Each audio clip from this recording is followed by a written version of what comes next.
નમસ્તે મિત્રો, મારું નામ મનીષા છે અને મારી ઉંમર 32 વર્ષની છે। હું નાના એવા ગામડામાં રહું છું। ગામડામાં રહેતી હતી તેથી વધારે ભણેલી નથી, પણ મારા શોખ ઘણા મોટા છે।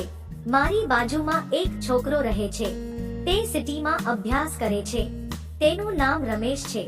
મારે મારા શોખ પૂરા કરવા માટે મારી જરૂરિયાતની બધી વસ્તુઓ લેવી હોય તો તે મોટા ભાગે સિટીમાં જ હોય। તમને ખબર જ છે કે ગામડા વાળાને તો સિટીમાં ક્યારેક જ જવાનું થતું હોય છે, એટલે હું મારી જરૂરિયાતનો બધો સામાન બાજુમાં રહેતા રમેશ સાથે મંગાવતી હોઉં છું।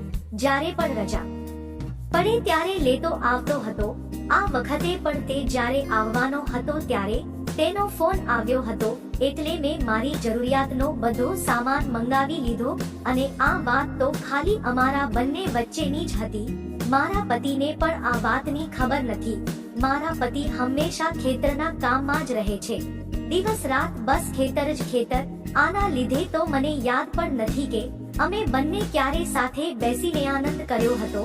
ઘણા દિવસોથી હું ઉદાસ રહેતી હતી। મને ખૂબ જ ખંજવાળ આવી રહી હતી। ખંજવાળ ઉપર મારો પોતાનો કાબુ રહેતો ન હતો। થોડા સમય પછી રમેશ વેકેશનમાં ગામડે આવ્યો। તેનો મને ફોન આવ્યો કે હું તમારો બધો સામાન લાવ્યો છું, જ્યારે તમે ઘરે હોવ ત્યારે મને કહેજો, એટલે હું તમને આપી જઈશ। એટલે મેં તેને કહ્યું, તું અહીંયા નો આવતો, હું તારા ઘરે આવીને લઈ જઈશ। બીજે દિવસે સવારે 10 વાગ્યાની આજુબાજુ હું તેના ઘર તરફ ગયા। બહારથી મને એવું લાગ્યું કે તેના ઘરે અત્યારે કોઈ નથી, એટલે હું રમેશના ઘરે જતી આવું। હું અંદર ગઈ તો રમેશ બાથરૂમમાં હતો। તે એકલો હતો તેથી દરવાજો ખુલ્લો હતો। ત્યારબાદ મને દેખાયું કે તેની પાસે સરસ મજાની માટલા ગુલ્ફી છે। આ જોઈને મારા મોઢામાં પણ પાણી આવી ગયું। હું મારો હોશ ગુમાવી રહી હતી અને મને ખંજવાળ તો હતી, પરંતુ હું તરત તેને ઘરેથી જતી રહી। ત્યારબાદ મને મનમાં ગુલ્ફી ખાવાનું ખૂબ જ મન થઈ રહ્યું હતું, એટલે એક દિવસ મારે ઘરે કોઈ નહોતું। મેં રમેશને ફોન કર્યો, મારા ઘરે આવી મારો બધો સામાન આપી જજે।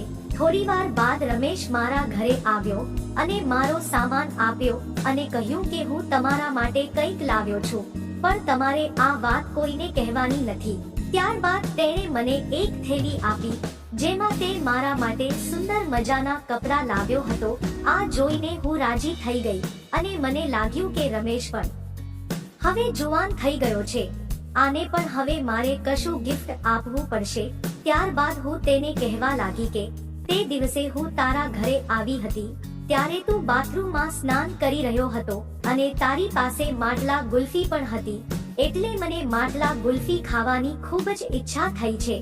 આ સાંભળી તેણે મને કહ્યું કે 2 જ મિનિટ તમે અહીંયા બેસો, તમને હું માટલા ગુલ્ફી લઈ આપું છું। અને રમેશે છે તરત જ માટલા ગુલ્ફી આપી। હું ગુલ્ફી ખાવા લાગી અને પછી મારી ખંજવાળ ઉપર લગાડવા માટે દવા પણ આપી અને મને રમેશે આપેલી દવાથી ખૂબ જ રાહત થઈ।